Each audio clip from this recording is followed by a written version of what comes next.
So that clip of me turning everything on the floor was about a month ago. Since then, not enough has happened, I'll say. As for right now, I ended up taking off all of those components from the ground and I loaded them into the car. Now that I've verified everything connects and I have everything, so I'm going to start taking note of lengths.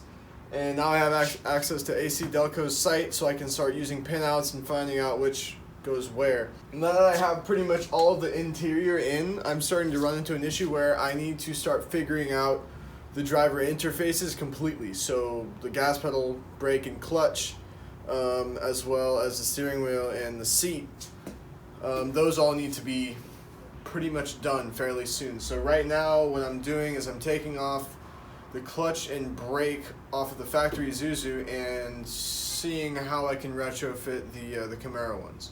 Let's see, so I got a new belt sander, super cheap, 50 bucks. New belt works like a charm. I have to make my own little 90-degree plate. Oh yeah, dude, new tripod. Oh, so much nicer. Pretty proud of this. Tube bender, hell yeah, for the roller cage and the suspension. I ended up building my own stand for metal rims out of Industrial Metal Supply because the Woodward one was like 300 bucks and that was like 40 in rims. So, made sense. Got a new drill press. This guy is smaller than the original Delta unit that I had in here. However, it's a 3/4 horsepower 16-speed, so it has significantly more torque than the Delta, surprisingly. So, I just hammered through like I think a 7/8 inch hole for the mount on the bottom of the tube bender, and it chowdered right through it. So, no complaints. I love it. As for the shop, still having problems with my TIG machine. I have to take the cover off again and see if there's any burn marks on the board, in which case I'll have to replace it and hopefully that'll fix it. But transferring to the interior, here we have about 75% of all the components, modules, and CD players and whatever in the car.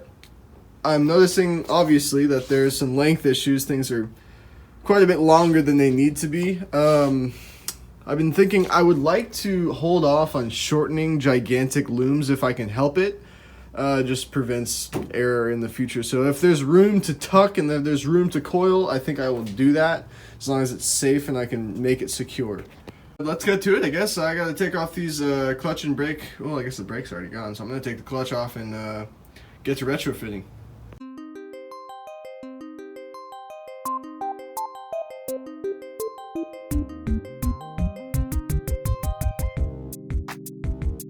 Just a quick hang up. There's a hydraulic coupler for the clutch. Looks to be just some kind of circlip style thing, so I'm gonna pry it out this way and hopefully I can hinge that one out on the other side. Should pop off. Let's see. Pretty straightforward. Set that there. Let's see if it'll pop off now. That was easy. Nice.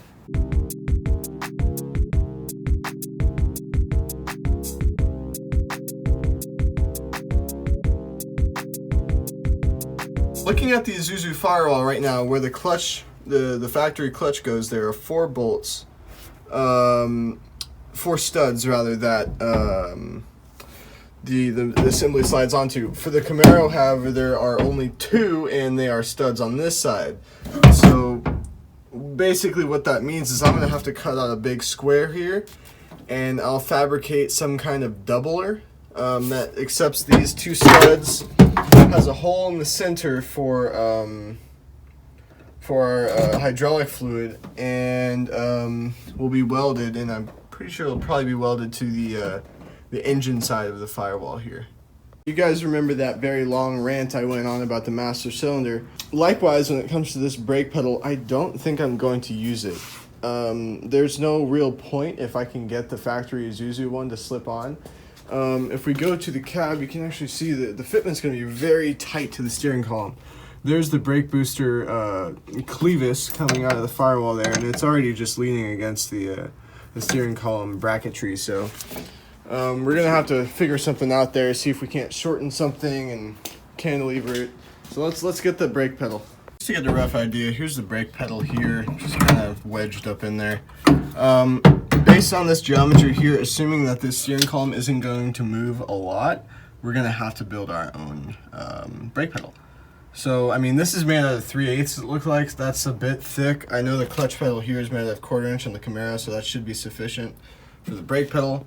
I might gusset it if I have a sharp corner, but for now, we'll work on the clutch. I was mocking it up just a second ago. It seemed like I'd have adequate room.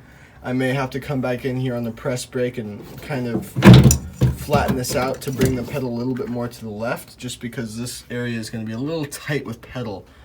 Not sure yet, but it's nice because this doubling plate I'm talking about should give me some adjustment up and down and possibly even left and right. So that way I can kind of get it in there, clamp it in, and throw the seat in and see how it feels against the foot. And I have the gas pedal. It's actually really nice. I won't have to modify any of the firewall for the gas pedal. It mounts flush up to here, and the travel is perfect up against the back of the firewall. So I'm just not even going to touch it. Height, it's perfect. This boss here is literally perfect. So that can be used as a datum for all the other 3 pedals if I want to make them level to each other. Kind of under the impression that I would have to modify the pedals anyway. I mean, I would kind of be stupid not to assume so. So I'm gonna start cutting out that material and working on that plate.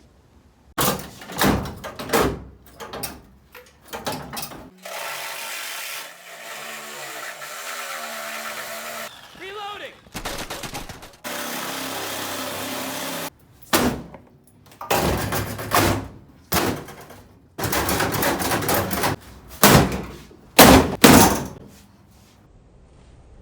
That was easy.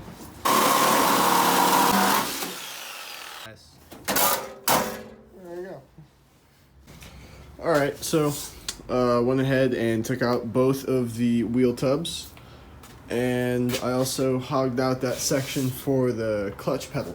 So after doing that, I kind of ran into the exact same problem I had in the past, where I wasn't exactly sure where to put the clutch pedal, brake pedal, or gas pedal for that matter, without the driver's seat being in place. And you saw I had those mounts before. I just ripped them out because, at least on the driver's side, I'm going to integrate some sliders, because I don't really care where the passenger sits. They can just sit there. I want the driver, although it's mostly just going to be me, anyone who would like to drive this car, I'd like them to be as comfortable as possible.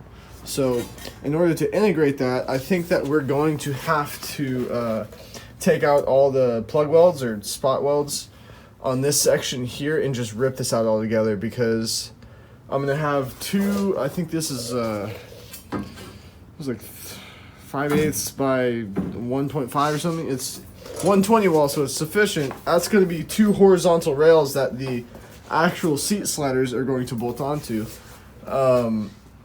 So the brackets to keep those rails, I was going to sink into the sheet metal and kind of weld up, but that's just a little, like, kind of cheesy for me. So I think I want to rip this out and make some nice, like 18 gauge brackets from the floorboard up to this.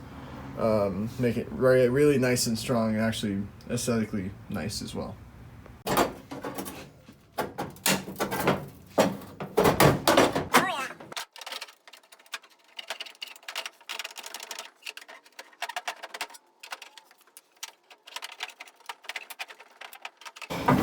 Well, this is going exponentially faster than the other side. I used a 1/4 inch drill bit for all the spot welds. I didn't think to just like go get a bigger drill bit. I chiseled out every single freaking plug, which took forever, and I was sweating like crazy. So I stepped up to like a 5/16, I think, and they're all just kind of popping loose, which is awesome. I might even come in with a bigger bit. I don't really care.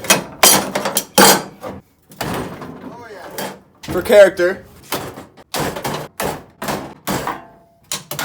Just like that.